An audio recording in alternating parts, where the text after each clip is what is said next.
අපි computer system module එකේ පස්වෙනි ලෙසන් එකේ ඉන්නේ කම්පියුටර් ප්‍රොසෙසර් එකේ ප්‍රොසෙසර් ආකිටෙක්චර් එක සහ ඒක ඇතුලේ කොහොමද ඉන්ස්ට්‍රක්ෂන් එක්සිකියුට් වෙන්නේ කියලා. එතකොට මේ පස්වෙනි පාඩම මම කලින් සබ්මිෂන් එකේදී බෙදුවා කොටස් තුනකට ප්‍රොසෙස් එක සම්බන්ධව සාකච්ඡා කරන එක, ඊළඟට ප්‍රොසෙස් එක data සහ ඉන්ස්ට්‍රක්ෂන් ගන්න RAM එකෙන්, ඒ RAM එකේ physical RAM එක ගැන කතා කරන එක අපි යනවා මේ input volatile සහ non volatile storage වලට. එතකොට නමුත් RAM එක ඇතුලේ කොහොමද data store වෙන්නේ කියන එක, logical addressing mechanism එක retrieval කරන්නේ කොහොමද කියන එක සාකච්ඡා කරන එක තමයි මේ memory යටතට වැටෙන්නේ. ඊළඟට මේ process එකේ execute වෙන්නේ instructions. දැන් අපි software එකක් කියලා කියන්නේ software එක හැදෙන්නේ set of instructions වලින්. ඒ instructions වල format එකක් තියෙනවා. ඒතර instruction කොහොමද process එක උඩ execute වෙන්නේ? instruction වල සංයුතියක් තියෙනවා. ඒ ගැන තමයි අපි එකේ සාකච්ඡා කරන්නේ. එතකොට අපි දැන් කතා කරමින් ඉන්නේ CPU computer system වල පස්වෙනි පාඩම වන CPU organization සහ instruction set architecture කියන එකේ processor කියන කොටසේ cache memory ගැන තමයි අද අපි සාකච්ඡා කරන්න යන්නේ. අපි cache memory ගැන කතා කරද්දී ඉස්සෙල්ලම අපිට අවබෝධයක් ගත යුතු වෙනවා cache memory සහ main memory අතර වෙනස මොකක්ද කියලා. ඕගොල්ලෝ දන්නවා cache memory එක තියෙන්නේ processor chip එක ඇතුලේ. එතකොට located in the processor chip. හැබැයි අපි main memory කියලා කියන්නේ ඒක RAM එකේ තියෙන memory එක තමයි අපි main memory කියලා කියන්නේ. එතකොට hard disk එකේ තියෙන data RAM එකට initially load කරනවා. ඒ RAM එකේ තියෙන data processor එක ඇතුළට ගන්නවා process කිරීම සඳහා. ඒතර processor එක ඇතුළේදී ඒවා process කරන්නේ register වල තියාගෙන. හැබැයි register වලට ගන්න කලින් RAM එකෙන් data access කරනවට වඩා වේගෙන් access කරන්න පුළුවන් නිසා processor chip එකේ ඇතුළේ පොඩි memory area එකක් තියෙනවා. ඒකට අපි කියනවා cache memory කියලා. එතකොට located in the processor chip RAM එක ඇතුළේ තමයි තියෙන්නේ. මුල්ම කාලේ cache memory ගත්තාම අපි මේවට කියනවා external cache කියලා. processor chip එකෙන් එළිය තිබුණා. ඒ processor chip එකෙන් එළිය තිබුණු caches එක්කෝ processor package එක විශේෂයෙන්ම ඔයගොල්ලෝ ගියොත් ඔය Pentium 2 වගේ processor වලට Pentium 2 processor වල තියෙන chip එකක් නෙමෙයි. chip එකක් සමග හතරස් package එකක් තියෙනවා. ඒතකොට මේ package එකේ එක පැත්තක processor chip එක තියෙනවා, අනිත් පැත්තේ cache එක තියෙනවා. ඊළඟට අපි Pentium 3 වගේ ආවොත් Pentium 3 වල cache එක තියෙන්නේ motherboard එකේ. එම නිසා ඒවට අපි කියන්නේ external caches කියලා. එතකොට සාමාන්‍යයෙන් external caches දැන් නැහැ. එම නිසා දැන් තියෙන්නේ processor chip එක ඇතුලේ විතරයි. ඒතර අර Pentium 2 වල ආපු processor package එකෙත් processor එකට එහා පැත්තෙන් ඒ වගේම motherboard එකේ Pentium 3 වගේ processor වල අපිට external cache දකින්න පුළුවන්. ඊළඟට මේ RAM එකේ data සහ instruction ඔක්කොම load කරපුවා එහෙමම ඉතුරු වෙනවා. දැන් අපි Photoshop වල වැඩ කරනවා නම් Photoshop වලට අදාළ data සහ instruction ඔක්කොම තියෙන්නේ RAM එකේ. හැබැයි cache memory එහෙම නැහැ. cache memory intelligent. ඒ කියන්නේ most recently ඊටාම මෑතකදී use කරපුවා. ඒ කියන්නේ මොකද අපි Word වගේ software එකක් එක්ක වැඩ කරද්දී දැන් මොනවා හරි bold කරා නම් තව ටික වෙලාවකින් ආයෙත් bold කරන්න වෙනවා. මොනවා හරි underline කරා නම් තව ටික වෙලාවකින් ආයෙත් underline කරන්න වෙනවා. ඒතකොට current application එකේ most recently කරපු දේ නැවත කිරීමේ probability වැඩි. එම නිසා එම instruction එක ඊළඟට request කිරීමේ ඉඩකඩ වැඩි. එහෙනම් මේ most recently ඒවා පවත් ගන්න ඒක නිසා. ඒ වගේම frequently use කරන ඒවා.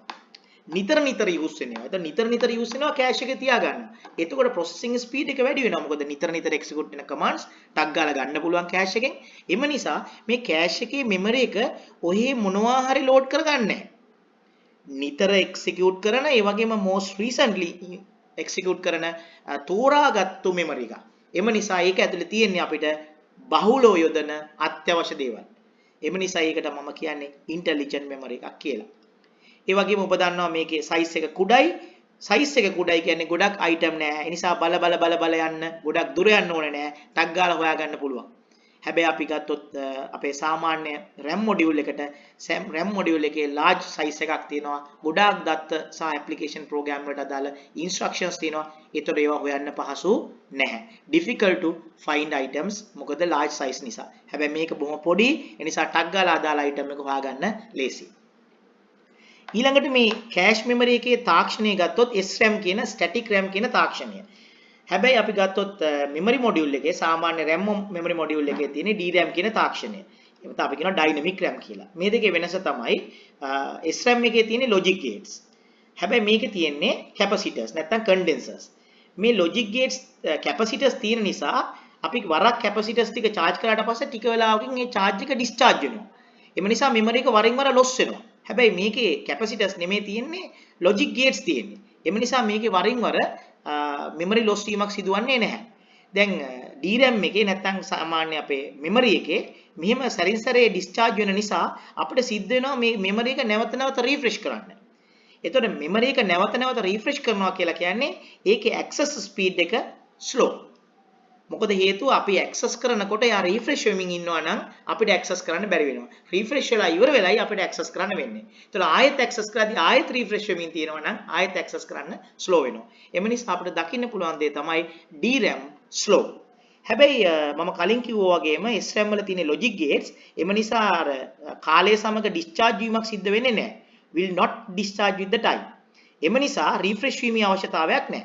refresh වීමේ අවශ්‍යතාවයක් නිසා අපි ටග් ගාලා එක ගන්න පුළුවන්. නිසා fast. ඒ වගේම මේක logic gates වලින් හදන නිසා costly, වියදම වැඩි, expensive. හැබැයි DRAM වියදම අඩුයි. ඊළඟට අපි ගත්තොත් මේ logic gates වලින් හැදෙන එකට circuitry එකක් අවශ්‍යයි. ඒ නිසා එක bit එකක් store කරන්න පොඩි circuit කෑල්ලක් ඕන. දැන් මේකේ එක bit එකක් store කරන්න අවශ්‍ය එක condenser එකක්. ඒතර condenser ශ්‍රේණියක් එක ළඟ අඩු කරන්න පුළුවන්. අපි කියනවා compact කියලා. එක ළඟ අඩු කරන්න පුළුවන්. ඒ නිසා memory density වැඩි. DRAM වල memory density වැඩි. ඒ කියන්නේ යම් area එකක පවත්වා ගන්න පුළුවන් memory ප්‍රමාණය වැඩි. හැබැයි අපි ගත්තොත් SRAM වල එහෙම නැහැ. ඒකේ එක bit එකක් හදන්න පොඩි circuitry එකක් ඕන. ඒ circuitry පවත්වන්න යම් ඉඩක් යනවා. එම නිසා use much space. එම නිසා memory density අඩුයි. එම නිසා කුඩා memory ප්‍රමාණයක් තමයි මේකේ store කරන්න පුළුවන් වෙන්නේ. උදාහරණයක් වශයෙන් නූතන processors වල cache එක megabyte 16ක් විතරනකල් වැඩි කරගන්න පුළුවන්. ඊට වඩා සමහර අවස්ථාවල තියෙනවා extreme processors වල. නමුත් usually maximum එක අපිට සලකන්න පුළුවන් 16 megabyte වගේ. එතකොට නමුත් අපේ DRAM එක ගත්තම අපේ සාමාන්‍ය RAM එක 16 GB වෙනකල් ගොඩක් සමහර machines වල usually තියෙන්නේ 4GB නැත්නම් 8GB. නමුත් ඇතැම් අයගේ laptops වල එහෙම තියෙනවා 16GB යන්න පුළුවන්. ඉතින් සාමාන්‍ය average එකක් වශයෙන් ලොකු capacity එකක් ගන්නවා DRAM එක. ඒ වගේ මේක ලාභයි. හැබැයි ඒ වගේම වැදගත්ම දේ slow. මේක එහෙම නෙමෙයි fast. ඒ වගේම low memory density එකක් තියෙන. ඒ නිසා පොඩි memory ප්‍රමාණයක් තියෙනවා. ඒ මේක තමයි cache memory සහ main memory අතර තියෙන ප්‍රධානම සංසන්දනය. ඔයගොල්ලන්ට පැහැදිලි cache memory එක තියෙන්නේ processor එක ඇතුලේ. ඒකේ තාක්ෂණයේ SRAM. එතකොට ඒක පොඩි. එහෙනම් processor එකට මේකෙන් data කියවන එක ගොඩක් ලේසි.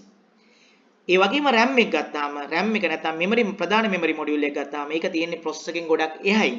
ඒකේ තාක්ෂණයේ capacity use කරන DRAM තාක්ෂණයක් තියෙන්නේ. එම නිසා එකෙන් data retrieve කරන එක slow. data ගන්න එක ගොඩක් හිමින් තමයි සිද්ධ වෙන්නේ.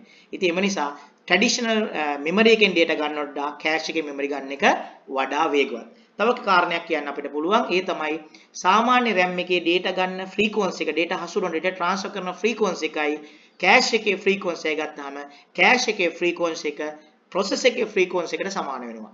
RAM එකේ frequency එක motherboard එකේ frequency එකට සමානයි. එම නිසා ඔබ දන්නවා motherboard එකේ bus වල data අර යන්නේ motherboard bus system එකේ වැඩ කරන්නේ system clock එක මත නැත්නම් motherboard clock එක මත processor එකේ clock එක processor එකේ frequency එක ඒකට වඩා කීප ගුණයක් නැත්නම් multiply එකකින් වැඩි වෙලායි තියෙන්නේ. එම නිසා cache memory හැසිරෙන frequency එක RAM එක හැසිරෙන frequency එකට වඩා වැඩි. එම නිසා SRAM එකකින් data access speed එක වැඩි වෙනවා.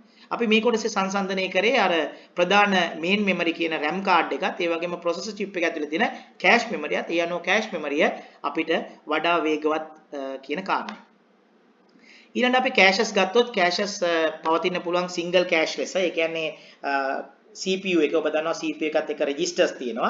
ඒතර main memory කියන්නේ RAM එක. ඒතර RAM එකේ තියෙන දත්ත registers වලට ගෙන යන්න ඕන.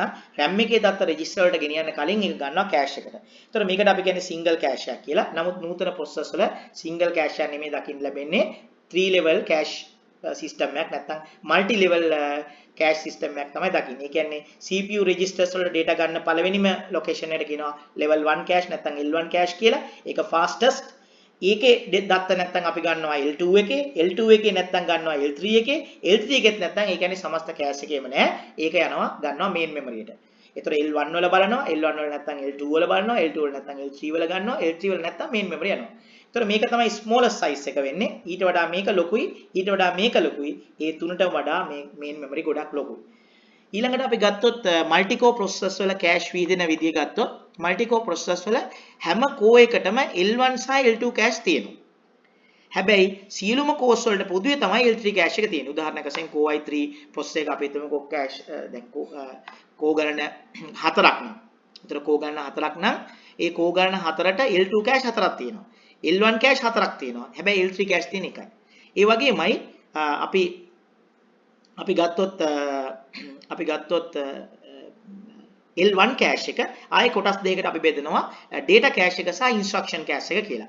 ඒතර එම නිසා L1 cache එක අපිට බෙදන්න පුළුවන් L1D data cache එක, ඒ වගේම L1 instruction cache කියලා දෙකකට වෙන් කරන්න පුළුවන්. මේක තමයි cache organization එක. ඊළඟට processors වල විශේෂ cache specification තියෙනවා. දැන් උදාහරණයක් වශයෙන් L2 cache එක ගත්තොත් ඒකේ data තියෙනවා, instruction තියෙනවා, address තියෙනවා. ඒ වගේම L3 cache එක ගත්තොත් data තියෙනවා, instruction තියෙනවා, address තියෙනවා. එතකොට main memory ගත්තත් එහෙමයි. data තියෙනවා, instruction තියෙනවා, address තියෙනවා. හැබැයි අපි ගත්තොත් L1 වල D cache එක ගත්තොත් ඒක specifically හදලා තියෙන්නේ data store කිරීම සඳහා පමණයි. ඒ වගේම L1 cache එකේ තියෙනවා I cache එක කියලා. ඒක specifically හදලා තියෙන්නේ instruction store කරන්න විතරයි. ඒ වගේම මේ cache memory එක සහ ප්‍රධාන memory එක අතර data හුවමාරුව පාලනය කරන උපාංගයට අපි කියනවා memory management unit කියලා. මේ memory management unit එකේදී අපිට CPU එක data process කිරීමේදී එක් item වලට address දෙනවා. ඒ address වලට අපි කියන්නේ virtual address කියලා. එතකොට මේ virtual address එක RAM එකේ තියෙන අදාළ item එකේ ඇත්ත address එකත් එක්ක ගැලපීමක් කරනවා. ඒකට කියන්නේ memory address translation කියලා. මේ memory address translation එකේදී උදාහරණයක් වශයෙන් CPU එක මොනවා හරි data item එකක් හරි instruction එකක් හරි හොයාගන්න කිව්වොත් ඒක cache වල නැත්තම් memory management unit එකට සිද්ධ වෙනවා එම item එක RAM එකෙන් ගෙන්න ගන්න. එතකොට RAM එකෙන් ඒක ගෙන්න ගනිද්දී RAM එකේ ඒක physically තියෙන්නේ කොහෙද කියලා calculation එක සිදු කරන්න වෙනවා. එතකොට මේ සඳහා MMU එකට යම් කාලයක් ගන්නවා. ඒක වළක්වා ගැනීම සඳහා ඒ කාලය අවප්‍රමාණය කර ගැනීම සඳහා most recently translate කරපු addresses වෙනම cache එක පවත්වා ගන්නවා. මේ cache එකට අපි කියනවා translation lock site buffer කියලා. මේ translation lock site buffer එකේ තියෙන එතකොට මොනවද addresses. මම එහෙම කියන්නේ මෙතන මම කිව්වා specifically design කරපු caches තියෙනවා. උදාහරණයක් වශයෙන් L1 වල D cache එක data වලටත් L1 වල I cache එක instruction වලටත් ඒ වගේම memory management unit එක හා සම්බන්ධලා තියෙන memory management එකත් එක්ක සමගලා තියෙන විශේෂ cache එකක් තියෙනවා. ඒ විශේෂ cache එකට අපි කියනවා transaction lock site buffer කියලා. ඒකේ තියෙන්නේ මොනවද addresses. නමුත් අපි ගත්තොත් L2 සහ L3 caches වල data instruction සහ addresses කියන තුනම store වෙනවා. ඊළඟට memory management unit එක තමයි CPU එක සහ memory එක අතර data transfer එක පාලනය කරන්නේ. එතනදී විශේෂයෙන් මෙයාගේ ප්‍රධාන වගකීමක් වෙනවා virtual addresses. ඒ කියන්නේ CPU එකට ඒවා කොහෙන් ආවත් එකම scheme එක තමයි පේන්නේ. ඒ addressing scheme එකට කියනවා virtual address කියලා. ඒතර ඒවා physical RAM එකේ තියෙන විදිහ physical addressing A virtual to physical address translation එක කරලා දෙන්නේ MMU එකෙන්. එතනදී ඒ translation එක හැමතිස්සෙම කරනවා වෙනුවට මෑතකදී translate කරපුවා නම් මේ translate කරන්න ඉල්ලන්නේ ඒ මෑතකදී translate කරපුවා తాවකාලිකව store කරගන්නවා අපි translation lock site buffer එකේ. ඊට අමතරව memory protection, cache control, ඊළඟට bus arbitration. ඔබට මතක ඇති bus arbitration කියන වචනය. ඒ තමයි data එන්නේ එක source එකකින් විතරක් නෙමෙයි input output device වලින් එනවා. RAM module ගත්තාම එකක් නෙමෙයි තියෙන්නේ module කීපයක් තියෙනවා. ඒතර ඒ මොන module එකෙන් මොන IO එකෙන්ද එන්නේ එකම bus path එක විවිධ අය use කරනවා. එකම bus path එක විවිධ අය use කරද්දී එක්කෙනෙකුට එක වතාවක් තව කෙනෙකුට තව වතාවක් ලෙස කාලය බෙදා දෙන්නට ඕන. මෙන්න මේ එකම බස් පාත් එකක් විවිධ sources use කරන අවස්ථාවල එකිනෙකා වෙන්කර ඒ භාවිතාවට යොදන ක්‍රියාවලට අපි කියන්නේ bus arbitration කියලා. එතකොට cache memory protection, cache control, bus arbitration වගේ සියලු ක්‍රියාවලි පැවරෙන්නේ memory management unit එකට. ඒ සඳහා සහාය වෙන cache එක තමයි address store කරන temporary address store කරන cache එක තමයි translation lock site buffer කියලා කියන්නේ. ඊළඟට අපි ගත්තොත් අපිට ඊළඟට හම්බ වෙන වචන දෙකක් තමයි මේ internal cache සහ external cache කියන අදහස. ඒක සමහරවිට අපි on chip cache නැත්නම් chip එක ඇතුලේ, ඒ කියන්නේ processor chip එක ඇතුලේ තියෙන cache වලට අපි කියනවා internal cache කියලා. processor chip එකකින් එළිය තියෙන ඒවාට අපි කියනවා external cache කියලා. මේ external cache වර්ග දෙකක් අපිට හම්බ වෙනවා නූතන කම්පියුටර් ව්‍යවහාරයේ මේවා බොහොම අඩුයි. නමුත් අපි ගොඩක් ඈත අතීතයට ගියොත් Pentium 2 processors වල අපිට හම්බුනේ මෙන්න මේ වගේ processor package එකක්. මේකට single edge package කියලා කියනවා SEP කියලා. එතකොට මෙන්න මේ processor package එක තමයි තිබුණේ. එතකොට processor package එකේ process එක තිබුණා. ඒ process එකට එක පැත්තකින් වෙනම තිබුණා cache එක. එතකොට processor chip එක වෙනම තියෙනවා cache එක වෙනම තියෙනවා. එතකොට මේ cache එක තියෙන්නේ processor chip එකෙන් එළියේ. හැබැයි ඒක motherboard එකේ නෙමෙයි තියෙන අර package එක ඇතුලේ. එතකොට මෙතනදී අපි මේ processor එක සහ L2 cache එක සම්බන්ධ කරන මේ bus එකට එතන කියනවා backside bus කියලා. process එකයි motherboard එකයි සම්බන්ධ කරන එකට motherboard chipset එකයි සම්බන්ධ කරන එකට අපි කියනවා front side bus කියලා. එතකොට මේ front side bus සහ back side bus කියන ඒ වචන දෙක ආවෙත් මේ SEP package එක single edge package කියන එක Pentium 2 වල. එතකොට මෙන්න මෙතන මේ තියෙන cache එක තියෙන process chip එක ඇතුලේ නෙමෙයි. හැබැයි ඒක motherboard එකෙත් නෙමෙයි තියෙන්නේ. එම නිසා මේක අපි සලකන්නේ external cache එකක් ලෙස. ඒ වගේම ඔබට පේනවා මේ තියෙන RAM modules ටික මේ RAM එකේ ඉඳන් data එනවා processor එකට. එතකොට මේ පැත්තෙන් motherboard එකේ තියෙනවා data ගෙන්න ගන්න පුළුවන්. එතකොට memory එකෙන් data ගෙන්න ගන්න කලින් එයා ඉස්සලා බලනවා cache එකේ තියෙනවද කියලා. cache එකේ තියෙනවනේ මෙතන ගෙන්න. එතකොට මේ cache එක තියෙන්නේ processor chip එකෙන් එළියේ motherboard එක උඩ. ඒ නිසා Pentium 3 වගේක් අපි ගත්තොත් ඒක උදාහරණයක් වෙනවා external cache එකක් motherboard එක උඩ තියෙන. ඒ වගේම Pentium 2 වගේක් ගත්තොත් ඒක external cache එකක්. හැබැයි ඒක motherboard එක උඩ නෙමෙයි තියෙන්නේ අර SEP package එකේ. ඒ නිසා මේ තමයි ප්‍රධාන උදාහරණ දෙක external caches වලට. නමුත් මේක දැන් අලුත් computers වල නෑ. අලුත් computers වල අලුත් processors වල ගත්තොත් ඔය Core i3, Core i7, Core i9 මේ සියලු processors වල ගත්තොත් L1, L2 cache දෙක තියෙන්නේ core එක ඇතුලේ. L3 cache එක සමස්ත cores වලට පොදුවේ chip එක ඇතුලේ තියෙනවා. ඒ නිසා L1, L2, L3 කියන තුනම තියෙන්නේ ඒ අනුව processor core එක ඇතුලේ. ඊළඟ අපි ගත්තොත් මේ processor එකක cache එක කියන එක ඉතා වැදගත් සාධකයක් වෙනවා processor performance වලට. මොකද මේකට හේතුව දැන් processor එක වැඩ කරන්නේ හැමතිස්සෙම clock multiplier එකක. ඒ කියන්නේ motherboard එකේ data transfer කරන base frequency එකක් තියෙනවා. ඒ base frequency එකට වඩා වේගවත්ව processor එක data process කරනවා. එම නිසා motherboard එකේ chipset එක හරහා RAM එකේ ඉඳන් එන data processor එකට යද්දී slow වෙනවා. මේ slow එක වළක්වන්න පුළුවන් නිතර use වෙන සහ මෑතකදී use කරපු data ගෙනල්ලා processor chip එක ඇතුලේ පවත්වා ගන්නවා. ඒ අනුව cache එකෙන් data access කරනවා කියන්නේ process එකේ processing speed එකට සමාන speed එකකින් memory retrieval ක්‍රියාවලිය කරන්න පුළුවන් cache එකෙන්. එම නිසා processor එක සමස්ත performance විශේෂයෙන්ම පහුගිය කාලයේ වකවානුව තුළ ලෝකයේ processor එක දියුණු කරයි කියලා ගොඩක් වෙලාවට කලේ cache එක සංවර්ධනය කරපු එක. උදාහරණයක් වශයෙන් බලන්න ඕගොල්ලෝ මේ Core i3, Core i5, Core i7 කියන processors වල speeds ගත්තොත් මේ gigahertz 2 ගණන් තියෙන්නේ. ඊට පස්සේ 2.4 ඉඳන් 3 වෙනකල්, ඊට පස්සේ මෙතන 3 ඉඳන් 4 වෙනකල් වගේ gigahertz ගණන් දැනට අවුරුදු 15ක 20කට විතර පිටිනුත් processors වල මේ speeds තිබුණා. දැන් අවුරුදු 15ක විතර පිටට ගියොත් processors වල මේ speed එක මේ විදිහටම තිබුණා. හැබැයි ඒ කාලේ cache තිබුණෙත් නැහැ. ඒ වගේම cache මෙච්චර level ප්‍රමාණයක් තිබුණෙත් නැහැ. ඒ නිසා නූතනයේ cache ගත්තොත් ඔයාලට දකින්න පුළුවන් i3 වල 3 to 4 MB, ඒ වගේම i5 වල 4 to 6 MB, ඒ වගේම i7 වල අපි ගත්තොත් 8 MB වගේ වෙනකල් මේක අලුත් ජෙනරේෂන් වල තව වෙනස් වෙනවා. එතකොට මේ අපි ගත්තොත් processor එකෙන් processor එකට performance වැඩි කරන එක සාධකයක් තමයි cache memory එක. ඒතර frequency එක යම් වැදගත්කමක් තියෙනවා. ඊට අමතරව මේ core ගණන දැන් උදාහරණයක් වශයෙන් i3 වල සාමාන්‍යයෙන් තියෙන cores දෙකයි. i5 වල ගත්තොත් cores දෙක තියෙන එකක් තියෙනවා, cores හතර තියෙන එකක් තියෙනවා. i7 වල ගත්තොත් දෙක තියෙන එක තියෙනවා, හතර තියෙන එක 8 තියෙනවා. ඒ වගේම මේ hyper threading කියන්නේ එක core එකක් උඩ threads කීපයක් run වෙනවා. දැන් ඔබට මතක ඇති මම කිව්වා මෙතන D cache එකයි L cache එක. කියන්නේ instruction cache එක වෙනම තියෙනවා, D cache එක වෙනම තියෙනවා. ඒතර processor එකට පුළුවන් මේකේ instruction එක fetch කරන අතරේම data fetch කරන්න. ඒකට එකම වෙලාවේ multi අපි කියනවා simultaneous processing කියලා. ඒතර මෙහෙම කරන්න පුළුවන් වෙන්නේ අපිට thread දෙකක් run කරන්න පුළුවන්. ඒ කියන්නේ එක වෙලාවෙ වැඩ දෙකක් කරන්න පුළුවන් එම processor core එකට. ඒකට කියන්නේ hyper threading කියලා. ඒතකොට hyper threading දැන් i3 processor එක hyper threading years. ඒතර මේකේ thread දෙකක් යන්න පුළුවන් නිසා cores දෙකක් තියෙනවා. ඒතර දෙවරක් දෙක 4යි.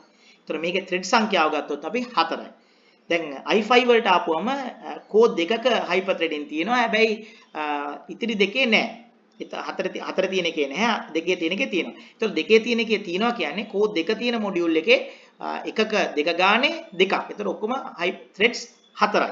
හැබැයි 4 core module එකේ 4 core type එකේ දෙක ගානේ නැහැ නේ. ඒකේ තියෙන එකයි. ඒතර 2 core type එක ගත්තා thread 4යි 4 core type එක ගත්තා thread 4යි.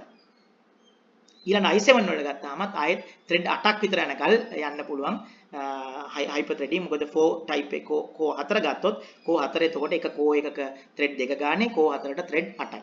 ඒ අනුව අපිට මේ process එක සමස්ත performance එකට බලපාන ප්‍රධාන කරුණු කීපයක් ගත්තොත් ඉතා වැදගත් දෙයක් තමයි core ගණන. ඊළඟට වැදගත් දේ තමයි clock speed එක. ඊළඟට එක core එකක thread ගණන. දැන් මේකේ දෙකයි කුවට thread දෙකයි. ඒතකොට thread දෙක ගානේ දෙකයි. ඒතකොට 4යි. thread 4යි. දැන් මේකේ 2 core module එකේ hyper threading තියෙනවා. හැබැයි 4 core module එකේ hyper threading නැහැ. ඒතකොට 4 core වල කොහොමද ඒතකොට thread 4යි. 2 core වල තියෙන නිසා දෙවරත් එක 4යි.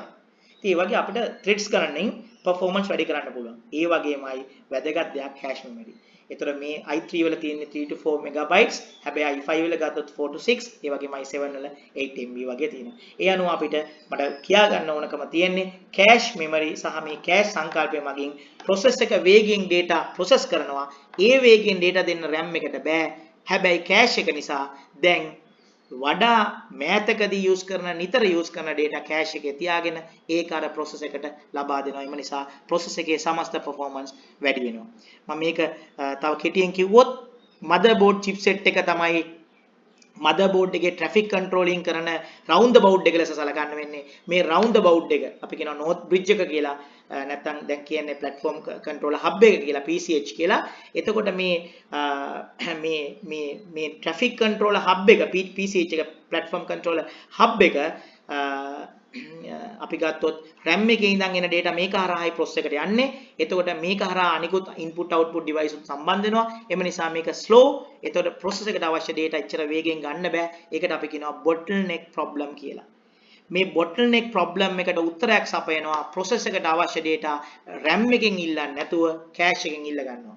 එම නිසා සම්ප්‍රදායික DRAM එක slow නිසා cache memory speed වැඩි. ඒකට හේතු කීපයක් තියෙනවා. cache memory තියෙන්නේ process chip එක ඇතුලේ. එම නිසා සමීපභාවය physical proximity භෞතිකව ළඟින් ඉන්නේ. ඒ වගේම data transfer frequency එක process එක ඇතුලේ data transfer වෙන frequency එක motherboard එකේ frequency එකෙන් කීප ගුණයක් වෙනවා. ඔබ දන්නවා හැම විටම motherboard එකේ hertz ගණනට වඩා multiply එකක් තමයි 3 ගුණයක් 4 ගුණයක් නැත්නම් 5 ගුණයක් විතර වැඩි processor chip එකේ data transfer speed එක. නිසා frequency එක වැඩි. ඒ වගේ මේ පාවිච්චි කරන්නේ SRAM තාක්ෂණය refresh වෙන්නේ නැහැ. ඒ වගේ මේක small memory එකක්. ඒ නිසා පොඩි තැනකින් item එකක් ගන්න එක ලේසි. ඒ වගේ මේකේ තියෙන නිකම්ම මොන හරි data නෙමෙයි most frequently used recently used intelligent memory එකක්. එම නිසා එය ගොඩක් වටිනවා. අපි සාමාන්‍ය data hierarchy ගත්තොත් registers වල තියෙන data තමයි CPU එක process කරන්නේ. register වලට අවශ්‍ය data ගන්න L1 cache එකෙන් L1 cache එකේ නැත්නම් L2 cache එකේ බැලුවා. ඒක නැත්නම් L3 වල බැලුවා. L3 වල නැත්නම් RAM එකෙන් ගත්තා. RAM එකෙත් නැත්නම් hard disk එකෙන් RAM එකට load කරා. hard disk එකේ නැත්නම් input device වලින් data ගන්න උත්සාහ කරනවා.